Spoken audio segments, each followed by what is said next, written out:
This is Pittsburgh Drafts Innovation, and I'm your host, Jonathan Kirsten with the Pittsburgh Technology Council and Tech Vibe Radio, talking to the coolest companies in Pittsburgh that we are picking for our ultimate dream team of tech and innovation. And there's someone on the list that had to be on here. No way around it. It's Allison Alvarez and BlastPoint. Allison, we've had quite a few conversations over the years. I am so happy that you have joined our team here, the Pittsburgh Innovation Team.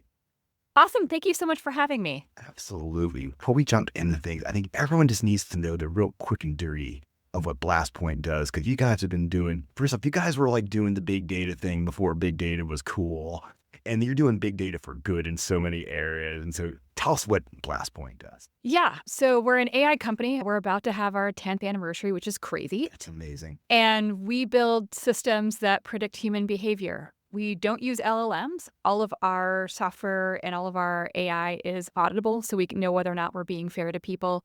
We work with the financial services industry as well as the utility sector. Duquesne Light is one of our customers. And we do everything from understanding how to keep people out of the call center. Nobody wants to be in there in the first place and it costs a bunch of money. To figuring out, hey, where are low-income people? What programs do they qualify for so that we can help people pay for their bills before they get in lots of trouble? So understanding when people need help before they ask for help is our bread and butter. It's amazing. I mean, you make it sound so simple. I know the technology behind it is just crazy.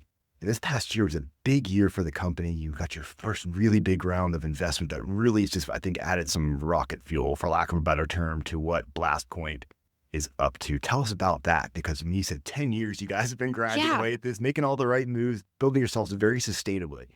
I mean, we started out, I had a day job, my co-founder had a day job, I had a toddler and a mortgage. So we didn't get to go to full-time immediately.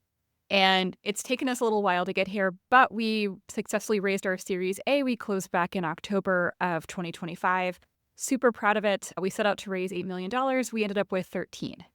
That's what I'm talking about.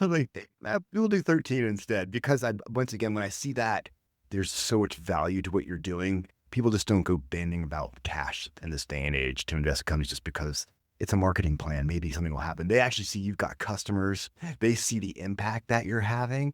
What's it been like so far, getting that infusion of capital so far? What is that now allowing BlastPoint to do? Geez. So I think when you start out as a founder, you do everything. I still take out the trash. That has not changed.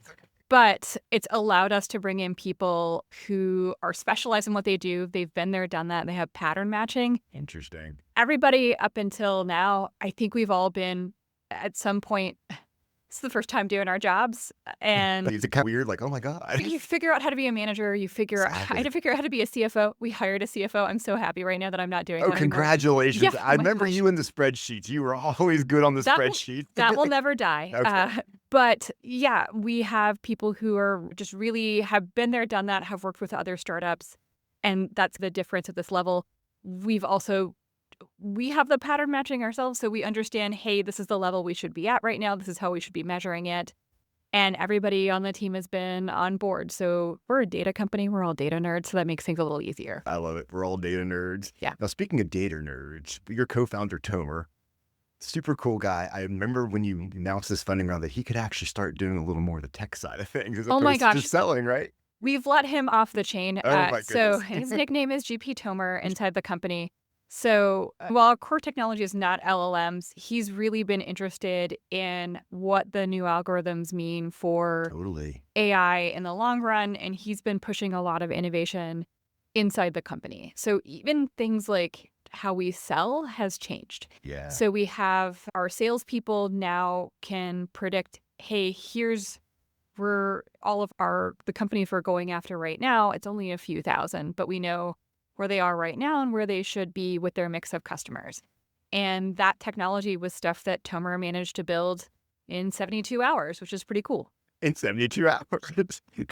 Not only would it have taken him a month because he was selling and doing all types of crazy stuff and cleaning the countertops and everything. Yeah, exactly.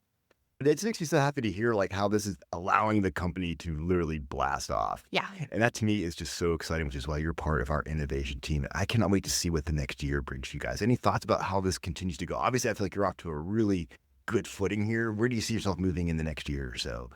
Yeah, I think there's a lot of areas where there should just be less of things that make people miserable. I All think right. one of the themes we've really seen, and I know this from like my own personal history, that not being able to pay your bills is something that just weighs on your soul.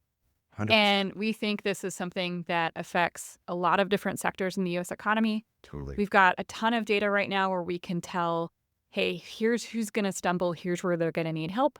And I'm really excited to take this to other places.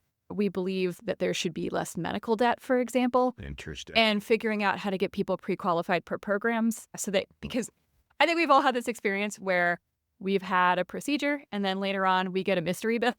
You always get, yeah, it's always, hey, $1,500 for what? Oh, that was the 3 Tylenol that you had. Exactly. Really? And so figuring out how to take that mystery out of it for people and get them discounts up front, I think is going to be really huge. So we're working on that right now.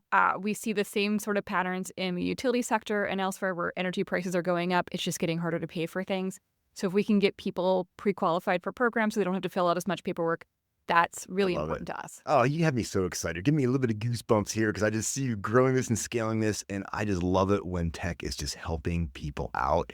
Doing that for what, 10 years now? Yeah. Wait, do you have any big plans for your 10-year thing, like a cake or something? We're having we're a remote company. We're having everybody join us in Pittsburgh this year in the Strip Love it. District to celebrate. So Very I'm really cool. excited to bring everybody back home. And at your 10-year mark, how many people are working for BlastPoint right now? We're almost to 60 people. Oh my goodness. I love hearing that. You're making me smile so much right now, Allison. You are the best. Thank you for hanging out with me today. This is just an amazing story. Thank you so much. Once again, Jonathan Kirsting from the Pittsburgh Tech Council and Tech Vibe Radio.